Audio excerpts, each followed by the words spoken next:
तुम्ही पाहत आहात MCN न्यूज मराठी।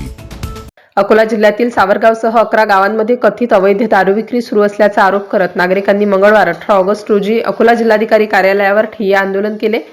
अवैध दारू विक्रीच्या ठिकाणांवर तातडीने धाडी टाकून दोषींवर कठोर कारवाई करावी अशी मागणी नागरिकांनी निवेदनाद्वारे केली।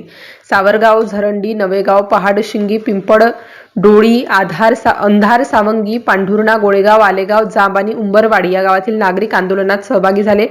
वारंवार माहिती देऊनही कारवाईला विलंब का होत आहे असा सवाल त्यांनी प्रशासनाला केला। राज्य उत्पादन शुल्क विभागाच्या निरीक्षकांनी कारवाईचे लेखी आश्वासन दिल्याची माहिती आहे, मात्र आश्वासन नको, प्रत्यक्ष कारवाई हवी अशी भूमिका आंदोलकांनी घेतली।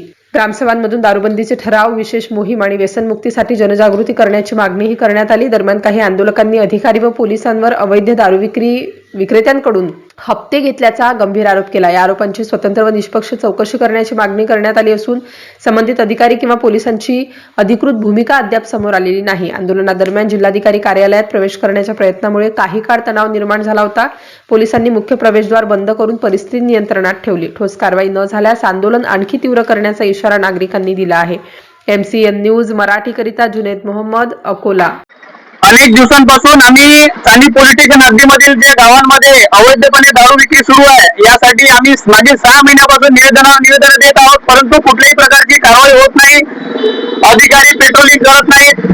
दारू हातभट्टीवरची दारूची विषारी दारू आहे ती अवैधपणे सर्रासपणे ग्रामीण भागामध्ये विकल्या जात आहे। ती स्वस्त असल्यामुळे अनेक छोटे छोटे मुलं, वयस्कर लोक सुद्धा दारू पित आहेत, त्याच्यामुळे अनेक महिलांचे संसार उद्ध्वस्त होत आहेत। तसेच 2024 साली विधानसभा निवडणुकीपूर्वी लाडक्या बहिणींना 1500 रुपये मानधन देण्याचं महाराष्ट्र शासनानं कबूल केलं होतं।